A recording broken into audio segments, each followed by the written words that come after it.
Amigos, ¿cómo están todos? Saludos en el aire y en su televisor. Hablan los líderes, una audición con entrevistas y comentarios de actualidad. Mis primeras palabras, como siempre, son para dar fe de nuestra gratitud por su amable y firme audiencia. Iremos a los comerciales para retornar de inmediato con el doctor Sergio Sarita Valdés, el patólogo de la República. Volvemos.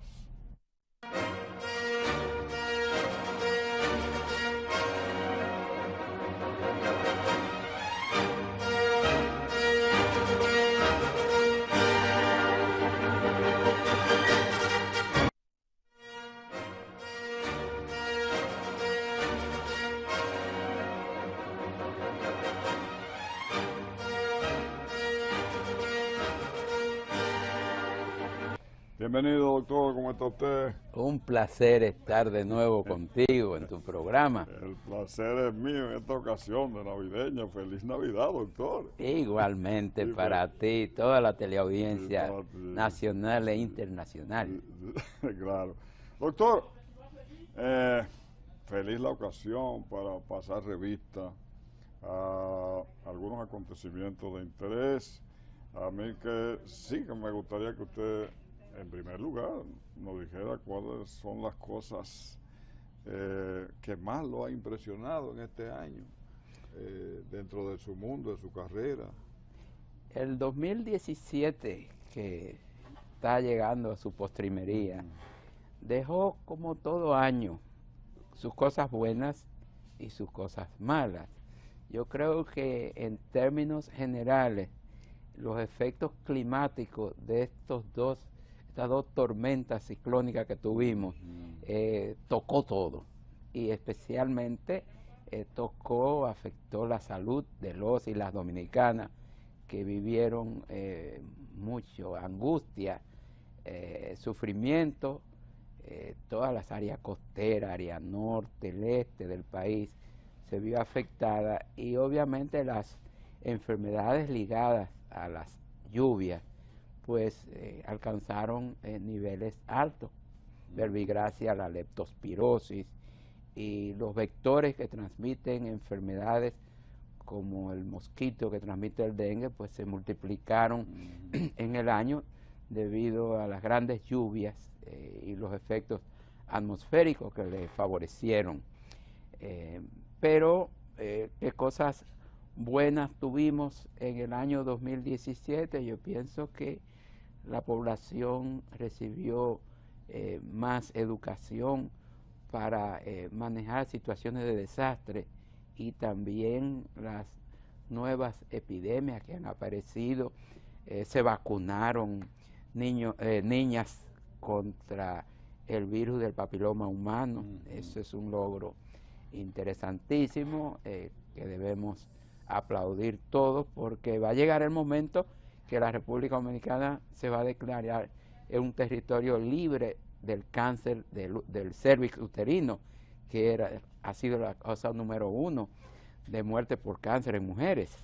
Y ahora, con esa vacuna aplicada a las niñas en la escuela, pues va a llegar el momento que ya no va a haber cáncer cérvico-uterino en nuestra población femenina. De manera que esos son buenos logros, las campañas de prevención también, y fuimos cerrando el año con un trabajo intenso de prevención de las muertes en las carreteras, que tenemos niveles altos y pues se están estableciendo todo un programa de promoción de salud en el volante, en la carretera. Esas son cosas buenas. De igual manera, a propósito de eso, de la causa de los accidentes, yo no sé qué vamos a hacer con el asunto del uso de los celulares, porque las estadísticas nos vienen diciendo, nos dicen esta semana, que el 54% de los que se mueren por accidentes son por el uso del celular, por estar chateando. ¿Qué hacemos, doctor? el celular está compitiendo con el alcohol. Pero ventajosamente, doctor. Y es que tenemos que trabajar duramente, y esos son uno de los retos para este año 2018, hay que trabajar en la juventud, porque tenemos que admitir que ha habido un cambio generacional. Tú sabes que se habla ahora de esa generación post-milenio.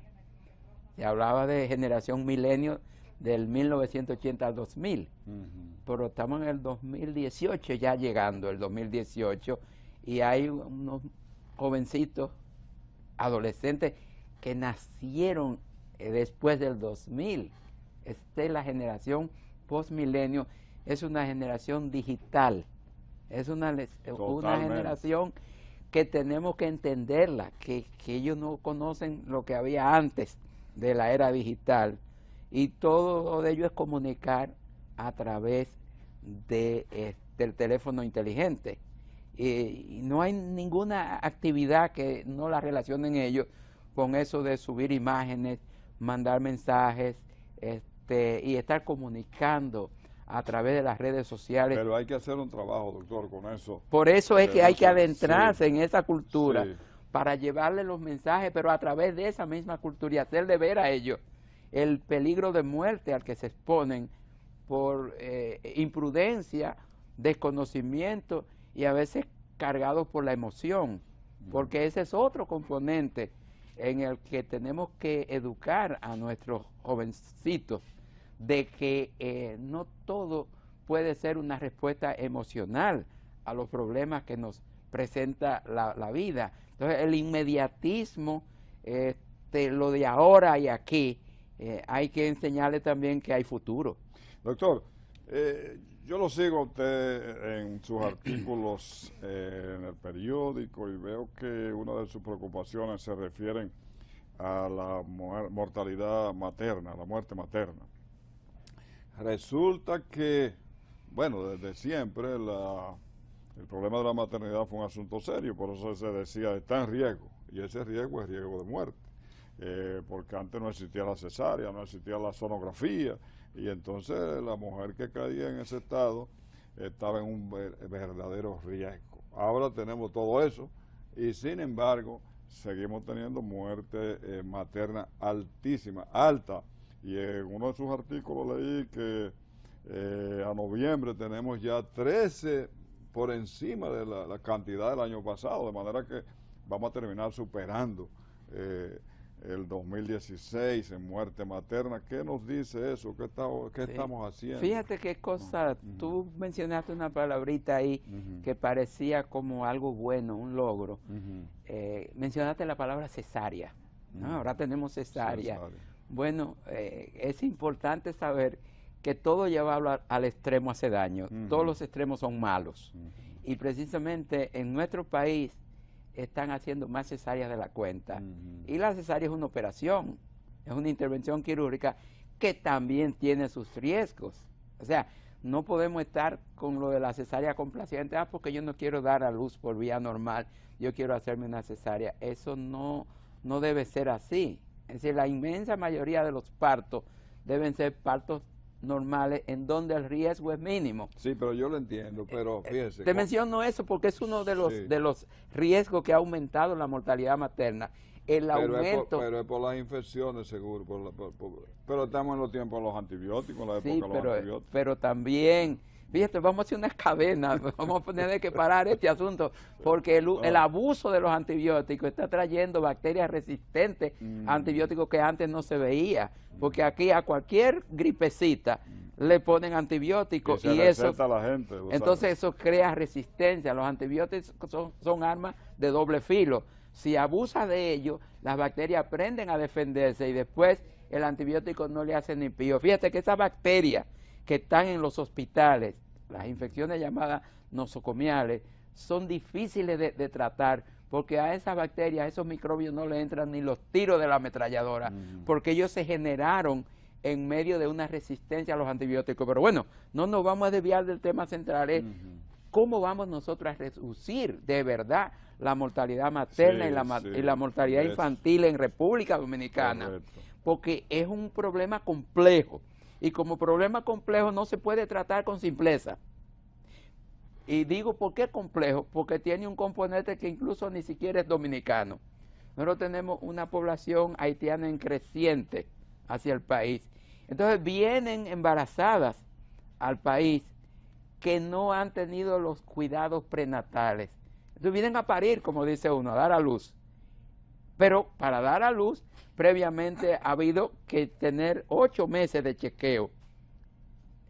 Y los últimos meses, cada 15 días, para chequear la presión, para analizar la orina, para analizar la sangre. Pero no, esas personas vienen por primera vez y tú no sabes si son diabéticas, si son hipertensas, si tienen problemas de albúmina en la orina. Tú no sabes nada. O llegan anémicas. Cualquier cantidad mínima de sangre que pierdan en el parto se meten en un shock hemorrágico. Entonces, ¿qué hacer? Bueno, que es que el problema de la salud tenemos que enfocarlo sabiendo que vivimos en una isla y que hay una serie de vectores y condicionantes que no conocen fronteras. Tan grande es el asunto que no sé si te diste cuenta recientemente que en un área en la frontera murieron varios en una familia tomando Cleren. ¿Y el Cleren de dónde es? Y cuando tú le preguntas a las personas que viven en esa zona, aquí la mayoría de la gente lo que bebe es Cleren. En Dominicana. Sí. En Dominicana. Entonces, ¿qué resulta? Paradójico, aparentemente, las botellas que estaban con tóxicos del Cleren no están en República Dominicana, están en Haití. Entonces tenemos que hablar ahora con las autoridades haitianas que nos faciliten esas botellas para nosotros analizarlas. Fíjate que es un problema de dos naciones que comparten un mismo territorio. Ver de qué murieron. Entonces, si tú dices, vamos a acabar con la malaria, vamos a acabar con el paludismo, pero resulta que el vector que transmite el paludismo cruza la frontera sin pasaporte. Entonces, los programas para combatir eso tienen que hacerse de los dos lados de la frontera. El cólera, que si hay cólera en Haití, espéralo, que también hay cólera en República Dominicana. Si hay una serie de enfermedades infectocontagiosas que son comunes. Usted lo que está diciendo que la República Dominicana carga con un fardo demasiado pesado que nos impide avanzar en salud. Entonces, eso toca lo que te decía, la mortalidad materna y la mortalidad infantil, porque hay una serie, de acuerdo a la Organización Mundial de la Salud, todo el que muera en territorio dominicano se suma a la mortalidad de aquí. Ajá. Entonces, si tú tienes una cantidad de niños que no están documentados o que son haitianos y mueren en el territorio, esa mortalidad se le pone a República Dominicana porque murieron en República Dominicana. Tú ves, tú no puedes hacer en Estados Unidos y decir, en Estados Unidos hay tantos dominicanos, los dominicanos que se mueran en Nueva York o se mueran en Miami no cuentan. Esas son muertes de allá, aunque sean nativos de República Dominicana. Entonces el problema, como usted decía, el problema es serio, es complejo, pero en lo que a nosotros respecta ya intrínsecamente, es necesario que nosotros reforcemos, no en el discurso, en la acción, lo que se llama la atención primaria en salud. Porque el que ande detrás de curar enfermedades la perdió. ¿Dónde es que está el gane? Bueno, lo que los chinos ya hace 3,000 y pico de años dijeron, que una dosis de prevención vale más que 1,000 de curas.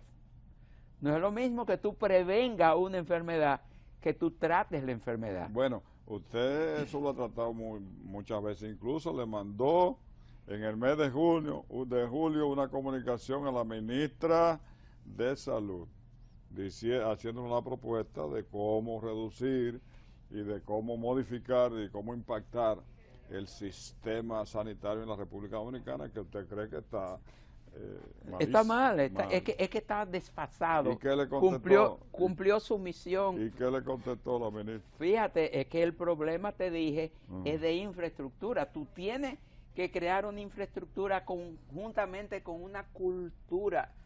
En las escuelas de medicina, en las escuelas de enfermería, hay que enseñarle a nuestros estudiantes cómo mantener la población sana, no cómo atender al enfermo o al que se está muriendo. No es que no se enseñe eso, pero lo esencial es trabajar en programas de promoción de salud, de prevención de salud, de manera que gran parte del presupuesto que se pone, por ejemplo, en salud, tiene que tener como punto nodal, digamos, garantizar a la población que tiene agua potable en sus hogares las 24 horas del día. Como tú verás, mucha gente dice, el que bebe agua de la llave se envenena. Y eso es serio. ¿Por qué? Porque tú le estás diciendo a la gente, va a tener que comprar el agua en la botellita o en el galón, porque no te puedes pegar de la llave. Y lo correcto sería... Dice el director de la CAC que no, que eso se puede beber. Entonces, ¿cómo tú tienes que trabajar ahí, convencer a la ciudadanía que cuando abra la llave, lo que sale de ahí no sale con malos olores, ni sale con unos colores raros, ni tiene Escherichia coli, es decir, bacterias que están contaminadas con heces fecales?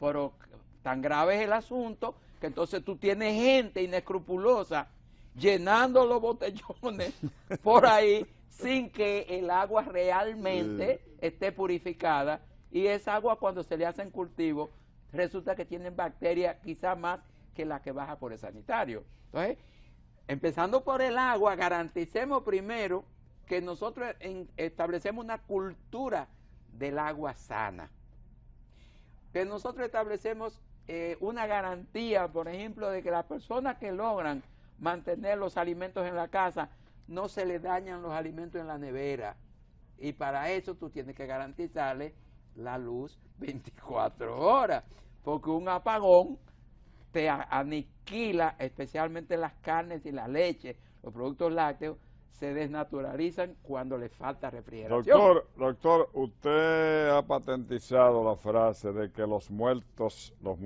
hablan. Yo quiero que usted le diga al pueblo dominicano qué le dicen los muertos a la sociedad dominicana en sentido general. Sí, los muertos le están diciendo a la sociedad dominicana en sentido general. Señores, 90 de cada 100 personas que ayer eran vivos y hoy nos acompañan como difuntos, no debieron morir, porque eran muertes evitables. Entonces, no queremos ya tantos muertos innecesarios aquí arriba o aquí abajo, si lo entierran, porque tú ves que está cambiando hasta la modalidad de enterrar gente.